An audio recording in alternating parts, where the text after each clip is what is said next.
afternoon and welcome to the Roundup. I'm Loughlin Patrick. And I'm Lulu Graham. Here on the Roundup, we're going to be covering some of the biggest stories across tech, arts and more. But first, let's take a look at today's headlines around the globe.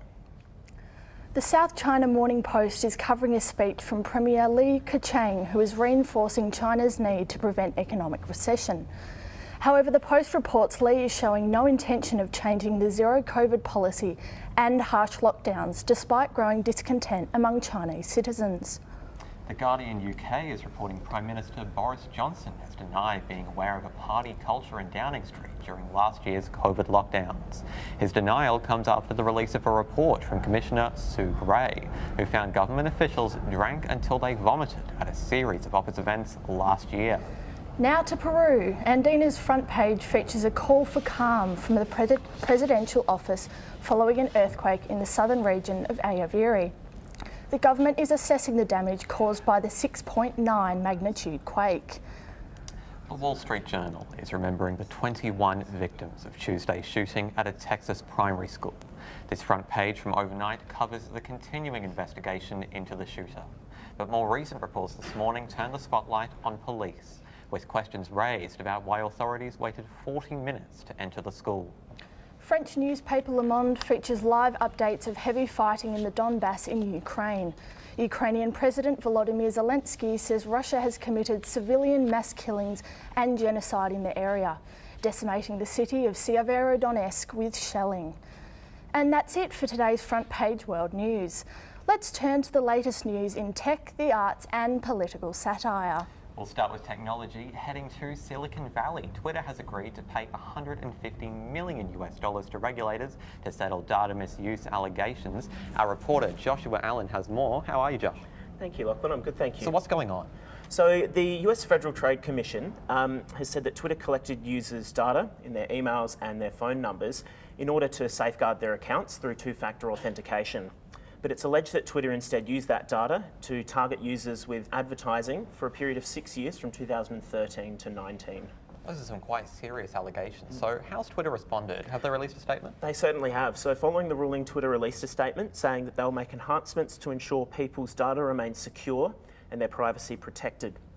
We've heard Twitter and Facebook come out with similar lines of dialogue in the past when we've had data breaches, so it'll be interesting to see how they follow through with this. Now, on to our next story. Netherlands police have turned to technology to help solve a 19-year-old cold case. What's the case they're trying to crack here? Yeah, that's right, Loughlin. So, Cedar Suarez, a 13-year-old boy, was shot outside a metro station in Rotterdam in 2003. What police believe to be was a stray bullet during a gang robbery. In a bid to solve the case, Dutch police have since released a video of Suarez pleading with the public to help solve his own murder case using deepfake technology. Yes, we've got part of the video playing here where he's talking, but he's been dead for nearly 2 decades. So how's that working? What actually is a deepfake? Yeah, so deepfake technology is an advanced video technology where a person's face, their body, their voice are all altered so as to appear as a near perfect representation of somebody else. So generally, deepfake technology has been used for malicious purposes, such as spreading misinformation, but making this a rare and constructive use of that technology. The deepfake has generated a lot of interest, and police have already received a dozen tips in the few days since the video has been posted. Thanks for that, Joshua. Now let's take a look at what's happening in the arts. The works of Picasso are coming to Melbourne for an exclusive winter exhibition. Arts reporter ELIZA Freeman has more. Thanks, Lulu. So yeah, the Picasso Century will be held on the 10th of June at the National Gallery of Victoria. It will be showcasing more than 70 works of the iconic Spanish artist Pablo Picasso. Picasso's paintings, sculptures and prints will be shown alongside works of almost 100 other artists, 20th century artists. And the exhibition is expected to attract hundreds of thousands of people. The director of NGV says the exhibition has incredible ambition. Is one of the most ambitious exhibitions the National Gallery of Victoria has ever embarked on. And working with our exhibition partners, the Pompidou Centre in Paris and Musée Picasso in Paris, we were able to secure 170 works, 70 of those from Picasso and 100 from other related artists of the period.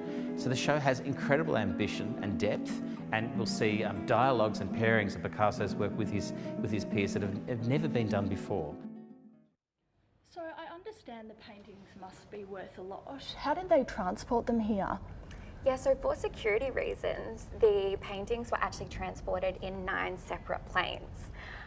So yeah, they were shipped from Paris to Melbourne, and I understand that Melbourne has actually been waiting over a decade for the paintings to come. So I can imagine there'll be a lot of Picasso fans who'll be really excited for this exhibition. Yeah, of course. And what else is happening on the Melbourne art scene that people might want to come and see? I hear that Elvis fans have a treat. Yeah, they certainly do. So the highly anticipated release of the Elvis movie will hit the cinemas the 23rd of June. And this is a 2-hour film by the Australian director Baz Luhrmann. He unpacks Elvis's life, his career and the art. So the release of the movie comes on the back end of the Elvis exhibition at the Bendigo Art Gallery, which runs until mid-July. So if you are an Elvis fan and you haven't checked it out yet, the exclusive exhibition will showcase 300 artefacts belonging to Elvis. Yeah, I'll have to get in to see that one so much. Thank you, Eliza. So now let's get into the newspaper comics. We have Adam here, and first he's got the comic from The Age. Kathy Wilcox has depicted soon-to-be Liberal leader Peter Dutton, who's come to prominence recently. So here you are, Adam. What's the comic about? What have we got? So Miss Wilcox cartoon depicted the repeated efforts that Peter Dutton has made to be seen to be a more hospitable, kinder, a nicer PM, a more approachable PM. He wants to be the guy that people of the community can feel like they can go up to. That's what he's trying to say, like, I'm the man, you guys can come up to me and I will treat you with respect and as a person. But as we see in Miss Wilcox's cartoon, we can see at the end of the cartoon, she's listed all the policies he's taken which shows him to be anything but. It shows him to be a very hospitable person, a very almost hateful person, a person who's none of the things that he's tried to be before. So quite a bleak view there, and really that's coming off the back of some comments made yesterday that weren't very charitable at all, were they? No, not whatsoever. None. So what were those comments? Yeah, so Labor MP Tanya Pilbersek compared Mr. Dutton to Voldemort. So as many people know, the villain from Harry Potter, she basically looked at his face, looked at his bold, narrow face and compared him to Voldemort. And this was a thing that was condemned from both sides of politics. It wasn't seen as an attack on his beliefs, it was seen as an attack on his person, attack on his characteristics that he can't really control. So it was seen as more of a personal attack than a political attack. Yeah, indeed. Now, The Age isn't the only paper covering the election wash-up. The Batuta Advocate sent up Labor's win in Toorak this weekend. Adam, what's going on there? Yeah, so the first time since the seat of Higgins that was formed in 1949, it has fallen into Labor hands for the first time ever. Before that, for 1949 until 2021, it was in the Liberals' hands. And the Batuta Advocate thought they'd have a bit of fun with it. They kind of just said, now there's in Labor hand, there could be a communist revolution on the rise in Toorak Road and surrounding suburbs. And they made this joke because Toorak, as many people know, is a very wealthy suburb. It's a blue ribbon suburb. The surrounding suburbs like Stonington and Malvern are all multi-million-dollar houses, and the residents there are very sure of themselves when it comes to their finances. I'm new to Melbourne, so I'm glad you explained that one to me. So the communists aren't taking over? I can assure you won't be seeing the hammer and sickle on Toorak Road anytime soon.